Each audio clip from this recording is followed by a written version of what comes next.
And welcome, everybody, to another edition of the Between Two Wheels podcast. This is your host, Tyler Janke. On today's show, Colorado Classic. It looks like it's a go. Maybe some different TV formats. We'll talk about that. Drug testing in a pandemic. How are we doing that? Some World Tour news, some domestic cycling, Legion of LA. They got some news, some Olympic teams, some things to make you some winners and losers. And what did Curt say? Do we really even care now?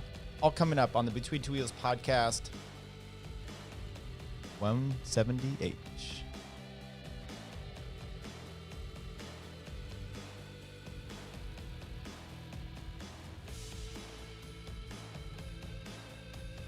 Well, everybody, I appreciate you joining in with us today. Episode 178, Between Two Wheels podcast. This is Tyler Janke. I hope everything's going fine. Curt and Chris, my two podcast buddies, Curt said he's not doing anything until a vaccine, and I assume he means for COVID-19, a vaccine is created. So we'll just wait for him on that. Dude, we're doing group rides, so come on down, join us. He's locked away. I don't know if he's on his compound, Antifa place, I don't know what. I'm throwing all kinds of stuff out there. We'll see if any of it sticks, all right? Colorado Classic. It's a go right now. So as far as we know, Colorado Classic is going to move ahead with a revised format. And with that, we're going to see, hang on, we got some problems here with the monitor. So monitor beat. Colorado Classic is going to go ahead, and we are going to, there we go. Okay. Colorado Classic moving ahead, revised format, made for TV streaming model, women's stage race scheduled for August 27 through 30 in various Colorado communities. After success in its innovative live streaming model during the 2019 edition, the Colorado Classic race promoters plan to offer even more opportunities for viewing the event in 2020. So what was interesting about this, I went back and read Fred Dreyer's whole write-up on Velo News about it. I complained when the men were doing it and they're having some bad weather I did a breakdown, and because I talked to someone who kind of had some connections in the TV stuff going over there about how pathetic it was, and that they were, they have a helicopter or airplane going up their fixed wing, and then they're trying to broadcast to it. Well, they decided the cost of everything with the TV is just so outrageous. So they cut TV out altogether. And last year they've been working on it like a live streaming format, the tour tracker, but doing it without going to TV, and dropping it into Facebook, drop it onto YouTube, and actually allowing different publications or groups to take this in and do some of their own live commentating. Maybe we can get involved in that. I have to schedule my normal work time around this. Okay, so event planners, organizers plan to provide free start-to-finish coverage of the women's 4-day stage race to be distributed by dozens of outlets worldwide. New this year are features such as immersive point-of-view cameras. Don't know what that means. Zoom watch parties. We kind of know what that means. Super fan simulcasts. That sounds horrible. Guest commentator drop-ins. That's probably almost less horrible. And behind-the-scenes coverage of pre- and post-race activities. Okay, cool. This streaming model is concurrent effort to keep the race on the calendar despite the newfound challenges of hosting a bike race amidst a coronavirus pandemic. In addition, race organizers plan to limit the gathering of groups, limit all on-site ancillary activities, start-finish expos. Okay, so basically any way to for them to make money at the event. The infrastructure around this year's race will be scaled back, but our top priority is to create an opportunity for world-class competition in an environment that best supports and focuses on the health and well-being of the riders. Good. That's all good and hopeful, and hopefully we'll get something creative out of that. Colorado Classic is working diligently within the public health orders to have this race, said Rose Abello, tourism director at Snowmass Tourism. We are looking forward to welcoming the best female riders all over the world to Snowmass and look forward to cheering them on via live stream just as enthusiastically as we would have in person at the finish line. Well, that's not going to happen, but pretty cool to see how that's hopefully going to manifest itself and take place. And I'm looking forward to it. I'm also hoping that this year is a little bit, look, we're going to talk here in a little bit about the Olympic teams that were selected the long team of going out for 2021 now, Tokyo Olympics. And you're going to see, you think Chloe Dygert made it? Of course. Well, she destroyed everyone in this race last year. And I was really disappointed in the depth of the field of the racing to see that she was obviously one of the top. I mean, when you saw what she did in the time trial at Worlds, and knowing that she can do that, and she did that on basically every stage there, she just turned it into a time trial, and the field itself could not catch her. So that was a little bit disappointing, but it says a lot about her, and it says a lot about actually the field. So maybe, women's cycling, I was looking and it looked like their whole UCI calendar is just destroyed for this year. So maybe this will be a little bit bigger. Hey, if we can have an event, have some teams, get a little bit better competition. Katie Hall, I don't even know if she was there last year. A bunch of these different, or she wasn't in the same mode of fitness for this. So, the climbing stage, Chloe Dygert destroyed everyone, which you shouldn't really see with, everyone primed and ready to go in this case. So anyway, Colorado Classic looks good for the women. At least they're going to get that situation going. And with that being said, excitement all around. We talked about short seasons coming in and how that's going to manifest itself for everything. There's some of that is the concern about drug testing and how that is going to that's going to bring itself about with, since everybody's having time off, and how were they actually able to do that? The Outer Line, they had Velo News, anti-doping during the COVID-19 lockdown. Does the COVID-19 era offer a doper's dream or an avenue for the enhancement of anti-doping techniques? So as the 2020 Tour de France looms less than 3 months away, a skeptic could be excused for wondering if the COVID-19 lockdown period offers a one-time opportunity for would-be dopers in the sport. All the riders have been at home by themselves. Very little testing has been conducted, and everyone knows the proposed date on which the racing calendar will restart. This seems like a dream set of circumstances for those who would try to cheat the system, while anti-doping agencies around the world are striving to adapt to the new normal, hate that word, or two words, with various innovations in remote and virtual testing.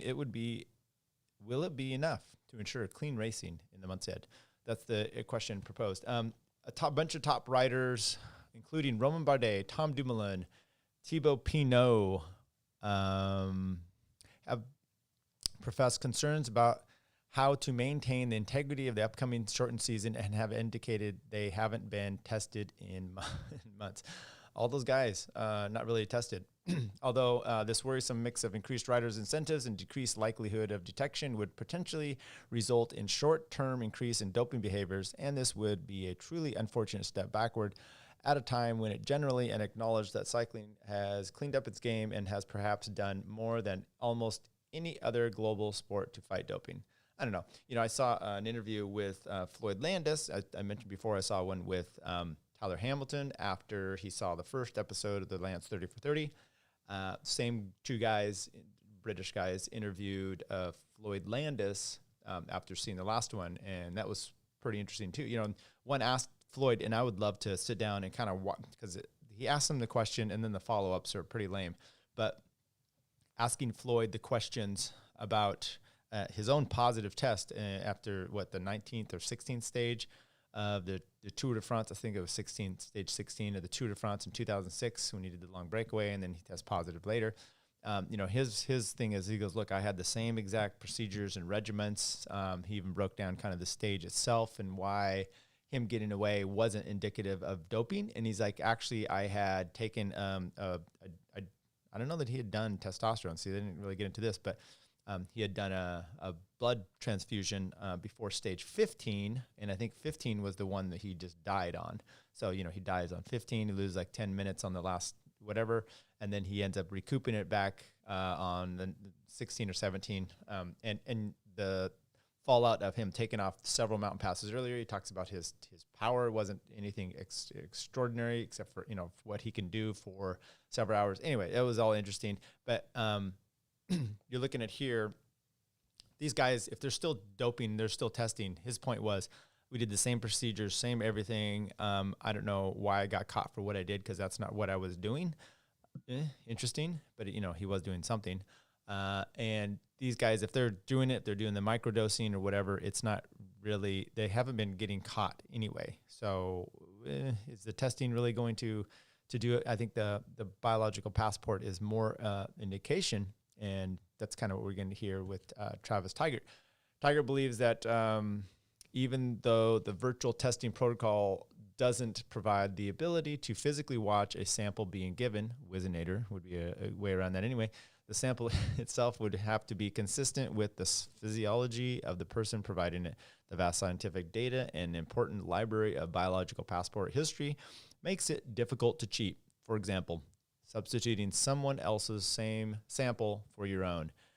That such that this is currently a viable enforcement method and could be implemented as a skill feature. Interesting. They talked then about trying to do some things a little bit different than just the actual samples itself, and actually, the kind of like the passport. Tiger asked and their colleagues in the anti-doping agencies would obviously like to see a return to more normal circumstances where proven anti-doping techniques could again be utilized to maintain the integrity of the sport under their domain. Quote, but we're not just waiting around for a vaccine, said Tiger. We'll continue to innovate and try to find ways to do our job if this thing continues to drag on. Anyway, that's interesting concept there, and what they have to deal with. We talked about that. You're going to have a short season, maybe, and I'm going to get to something later on here that's kind of tied in with this about what some riders are actually doing, and it's interesting because there's the ethic boundaries of what some of them are trying to do to push it, and maybe it's good, maybe it's bad. We're not sure. Okay, so on to World Tour. Look, we have the cycling calendar. I don't really know exactly. I think we've talked about that before, what races are coming up. I don't think anything's necessarily been removed off of there. There was an issue with Milan-San Remo that they and RCS, they had given a date that they were going to go, and then there's some other things scheduled, so they're yelling at each other and complaining, but it looks like Milan-San Remo's a go. There's going to be so much packed into here. It will be interesting. It would be interesting if we get any domestic racing to coincide with this. Okay, how about some news from the World Tour?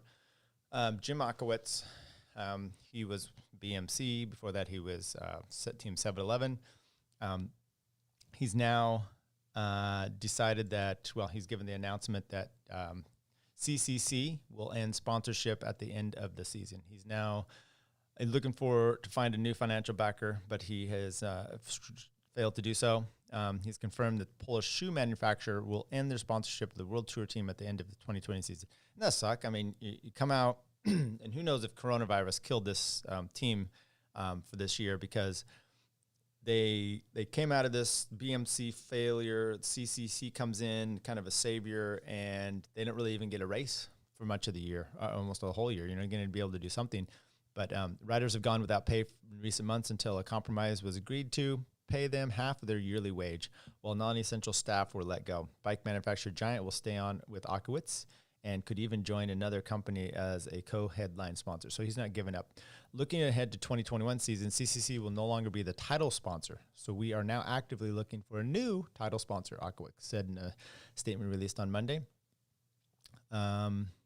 So they've... So what's going to happen with some of these guys? Well, Greg Van Avermaet, he ends up coming out and saying that he's on the hunt right now. So he's looking for some sort of buyout, if possible, to basically go anywhere that'll have him if they can for the remainder of the season. So he has considering a transfer as Team CCC lose title sponsor. Classic Star hopes to find a new backer, but says other teams are interested. He's considering a transfer. Polish shoe company, yeah, we know that. Seeing if you have any quotes here from Greg. There are many teams that are interested. My performance is still there, and I was one of the best one-day riders in the UCI ranking last season. That reassures me for next year. When asked if he might consider a transfer to a Belgian World Tour team, particularly one with a mighty reputation in the classics, I think they're talking about DeQuan Quickstep, he added, I will certainly ride for a good team. Many teams are interested. I don't know if that's his accent, but that, and you're going to see a little bit of movement. I saw Riccatelli, young rider for well, he had been on the USA junior team. He signed with Action Berman, so that was kind of cool to see that. You're going to see a few probably, weird transfers, things coming in and out, just because of we don't really know what's going on and, what's happening here. Another one on the market you just found out today, Mitchell and Scott, they actually have a new title sponsor, and they're going to have a new jersey, new team name. So the new name is Manuela Fundacion, unveiled as new main sponsor of the Trek Mitchell and Scott for the remainder of 2020. So they have a jersey here, and it's kind of pink and blue. So it looks like they just replaced a lot of the yellow with the pink. And we're thrilled to have the support of the Manuela Fundacion to ensure our future 2021 and beyond, says team owner Gary Ryan. Mitchell and Scott has announced 2020. Let's see. See if there's anything that talks about what this team, this sponsor actually is. For many stints in the team's existence, the squad has been funded by one Australian businessman. Yeah, Mitchell, we know that after an unsettling and uncertain period, particularly in recent months, we are thrilled to have the support of Mr. Francisco Huertas and the Manuela Fundacion to ensure our future in 2021 and beyond. Okay, what is this? As an organization, we are moved by the story of the Manuela Fundacion, and we are looking forward to working with such a generous project and doing our part to contribute to their vision of helping and create a more supportive world. Manuela Fundacion is run by Francisco Huertas and his wife, Maria Agustias Gonzalez, with the organization's activities supported by their own funds. Their aim is to help create a more supportive world. Okay, I don't know what that means. Maybe we'll get more of that in the future. So, cool. So they're going to have a new name.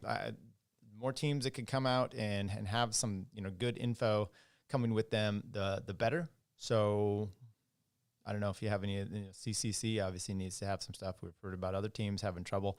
So, the world of cycling and sponsorship is just, we've talked about this so many times, and we'll go say a few things about it again.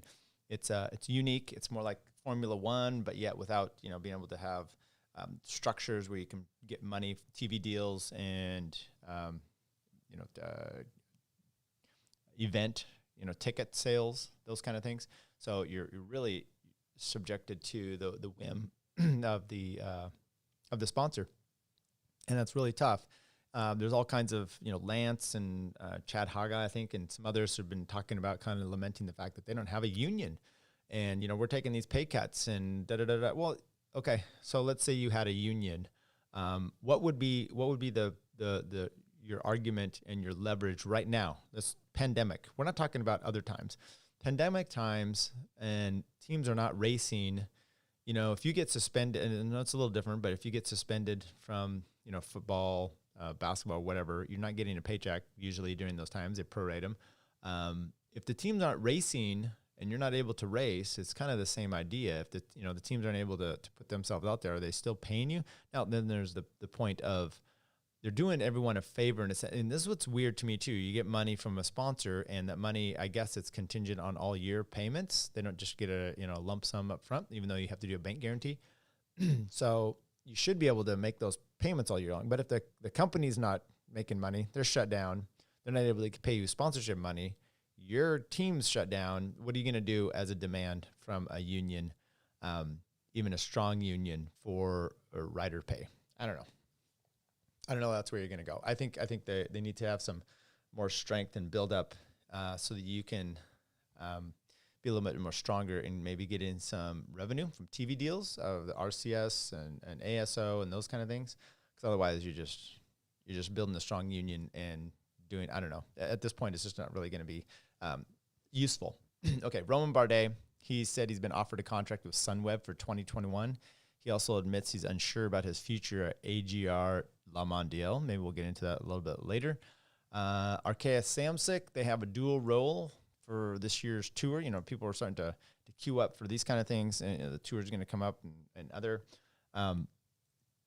So we've got a report here from Cycling Pub, Arkea Samsic, Nairo, and Warren Barguil to lead Arkea Samsic and the Tour de France. Makes absolutely no sense for me because Barguil, he did fairly well. What was it? I want to say 2017.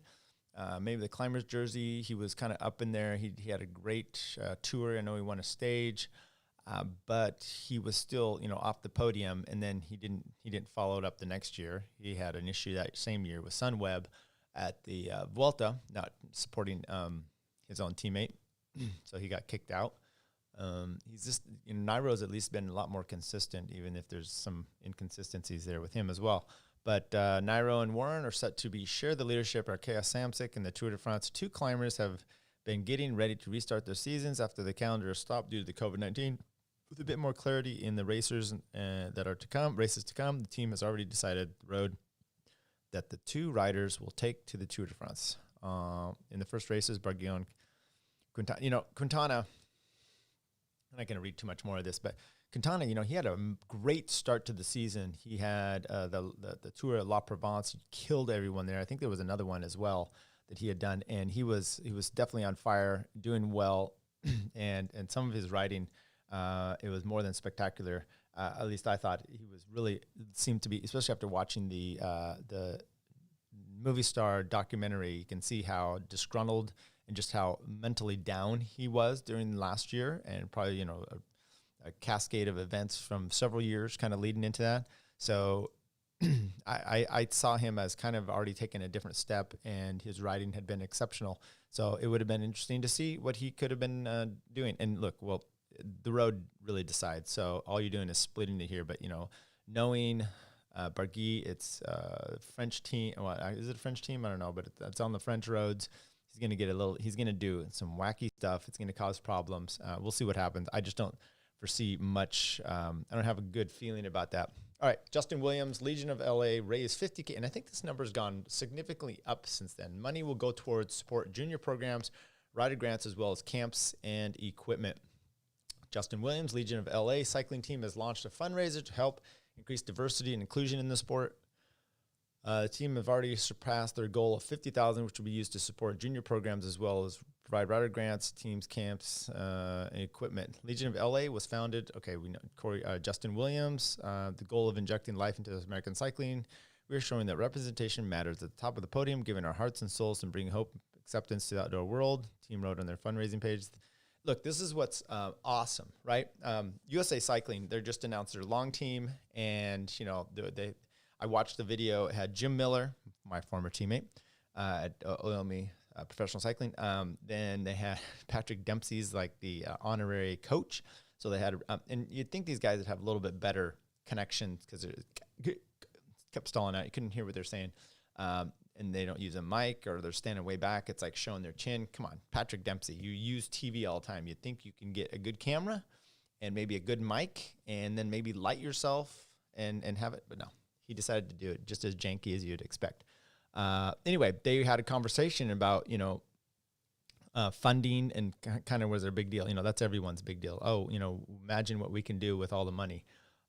True, that's partially true, but what's also interesting, they're begging for money from, I don't know, us, I guess, dues, probably the government.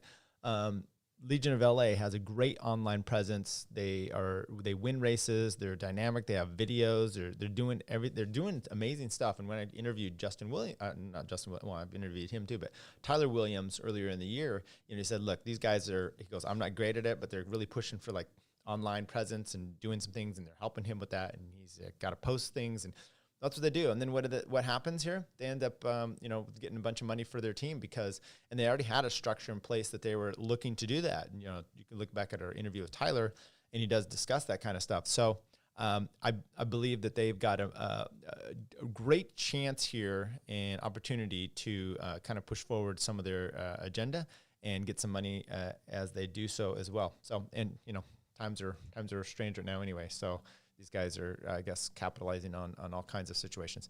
USA Cycling, we'll talk about that. They named their long team for the Tokyo Olympics, and we'll kind of break down surprises. I don't know. This is a long team, so we'll have to talk to, as the time gets closer, talk to Mike Sayers. And I saw him on a ride this weekend. It was nice talking to him, catching up a little bit. It's USA Cycling. It's kind of on a hold. I mean, Jim Miller's obviously working there, but I don't know about the the Olympic guys, Sayers, Matt, Billy Ennis, some of these other ones. So it's I'm not sure exactly what their whole situation is, but hopefully he'll still be involved. We can go through here and look at who's been picked here for what. So mountain bike team, start with the women, are kind of local. Kate Courtney has been selected. Lee Davidson, she's been around a while. Chloe Woodruff, Aaron Huck, Haley Batten, Hannah Fincham, and then it looks like men, I don't know, maybe they just can't take as many. Christopher Blevins and Keegan Swenson. Those are the men and women long team for the road. Let's do the track here. You have Megan Jastrub, Kendall Ryan. She also rides the road. Chloe Dygert, of course. Emma White, Jennifer Valent, Lily Williams, Maddie Godby, Mandy Marquette, Christina Burke, and then the men's side, and those are all some, and then they've done well. I think they had the gold medal at the Pan Am or something like that, or one of these. Adrian, or maybe it was even World, Adrian Hegberry, Gavin Hoover, and Daniel Holloway. Daniel Holloway, some of you may remember him, rode around here. I think he's from San Francisco, the Bay Area. Really good crit rider. I guess they're moving to track. And that does not look like a stellar men's team. Sorry, just saying that's a little shy on who you got here. Okay, let's go to the road. Start with the women. No surprises here. This is some stalwarts here. Katie Hall, Ruth Winder. So you got two locals there. Corn Rivera, another Californian. Leah Thomas, Amber Neben, Taylor Wiles, also a local. Chloe Dygert, no surprise there. Lauren Stevens. Krista Doble-Hickok. And then on the men's side, you get Alex Howes, Lawson Craddock, TJ Van Garderen, local Nilsson Palace, Sepp Kuss, Ian Garrison, and Brandon McNulty. Brandon, a young guy. Some of these guys are all getting their chances to do some big stuff. What's interesting there, Sepp Kuss is really the only one of any of these with a Grand Tour stage win recently. He was last year. He had one at the Vuelta. Alex Howes here's what you're gonna have. You're gonna get Alex Howes picked if they take 3. Alex Howes, somehow it'll be TJ and Lawson, and you'll probably have some of these other guys who are riding better who won't get picked because you just always take Howes. I don't know why. He has the jersey. He doesn't stand out to me as like an exceptional one day. He was a good support rider, but I don't know that you're going to get him much more for anything else than that. So that's the Olympic team, long team. So my curiosity is, okay, we talked to Sayers before about picking him, and I think it had to do with how you compete at Worlds. You get certain slots. I know for the TT, it could only be 1. It could be 2 or multiples, but you have to, get guys in the top 10. I don't know, since the Olympics moved out a year, if the ability to have more riders is still up in the air now, or if it was already capped, as if the Olympics were going to be this year. So that's maybe an inquiry. Maybe if someone else knows that out there, give us that info, and then we'll be able to find it. Back to coronavirus and testing. So daily coronavirus tests in the peloton, not feasible, say team doctors. Yeah. So World Tour racing set to return in August. Discussion has turned to how to keep riders safe. So there's some questions here about what they're going to do. World Tour racing is just around the corner. Some have suggested daily coronavirus tests in the peloton could be the answer. This has been disputed by team doctors. Professor Bert Blocken, an aerodynamics expert at Eindhoven University of Technology, said regular testing would be a small effort for teams and organizers to keep race coronavirus free, compared with holding no races at all to prevent the spread. But doctors from Lotto Soudal, Circus Svante Gruber, have disputed the practicality of daily tests. Okay, so I'm not sure, in a big race, that's quite a hassle, dragging in between hotels. At the moment, there are no country, company, or certainly no cycling teams available to do this flawlessly. Then they talk about financial costs. I'll just say I don't know that that's necessarily problematic. I think it was Joe Rogan. He's still doing his podcast, and he's been doing this whole thing in his studio. during the pandemic, and he brings people in. And he's like, I have a doctor here, and we just do, boom, we do a test on them. Now, getting the results, I mean, you're going to start having tests that are going to have results much quicker, but, you know, they snap it off before. If they could do that before they do a podcast, why couldn't you do that every day? So, and maybe a little bit much, but I bet you can do it. So I don't know that you just dispel that it's not the case. If that really is your concern, and you're, got issues with coronavirus, and that's still something that you're concerned about, then maybe you take the effort to do what you can to, to resolve that. I don't know. What do you think? Anybody? Maybe so. I think they can do it. How about some things that make you go, Well, recently found out, the news story is everyone was out there talking about it. I don't know about everyone out there talking about it, but about Victor Campenerts. Campenerts is now saying he's sleeping in a tent. He's doing it at elevation, and he is doing it to the point where right above, right below where you would die, he says, and right close to the point where you get the most benefits, such as from, let's see if we could find it here and actually bring up a story on it. Most of the point and as close as you can to being like EPO, but without actually taking EPO. And he said then there's also a point at which you're very close to death because of the weight. So 4,700 meters, he said, is like a rider on EPO. So Victor Campenerts set altitude tent to 4,700 meters to feel like a rider on EPO. Medically, that is the height at which you are just not starting to die. He's revealed that despite very little training, he is in top condition after sleeping in an altitude tent for the past 3 weeks. The record holder lives near sea level in Belgium, but the tent was enabled him to simulate the atmospheric. This is the guy, remember a few years ago, I think it was the Vuelta. He had a sign on his shirt asking for a date, and he came across the line. He ended up getting a date with her.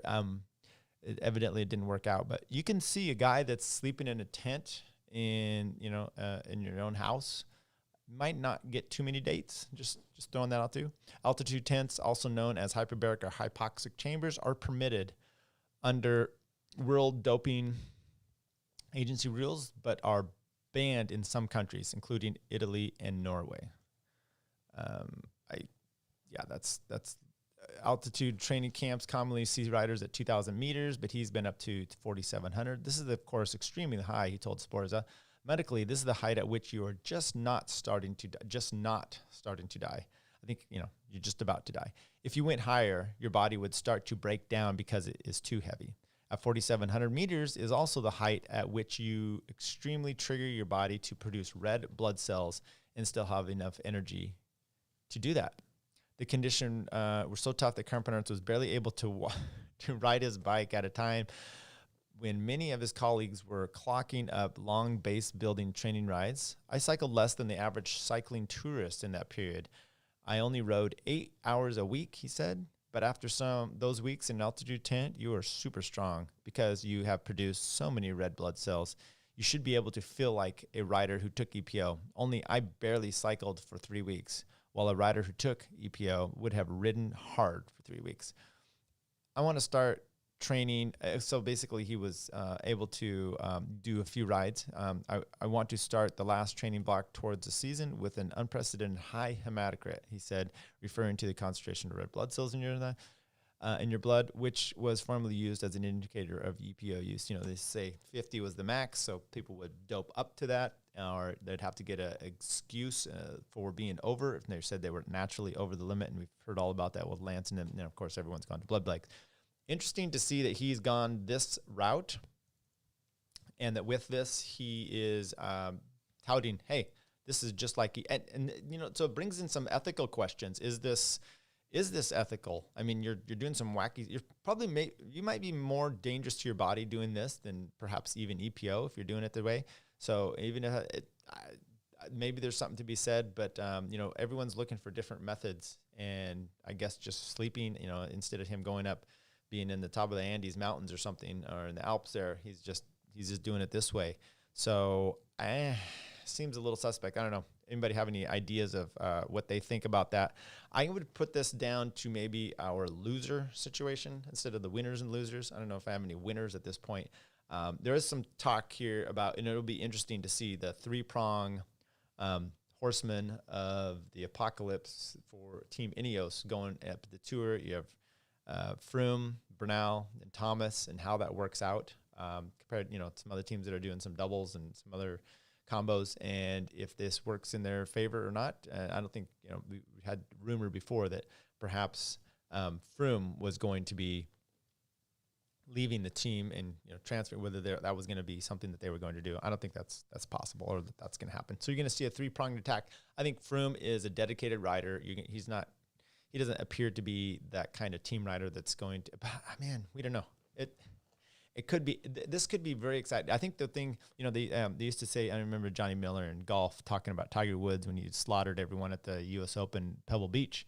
And he's like, the only thing that can bring this guy down is family. And what he meant by that is, you care too much about family that you don't really care about golf anymore, kind of like focusing your time on your kids.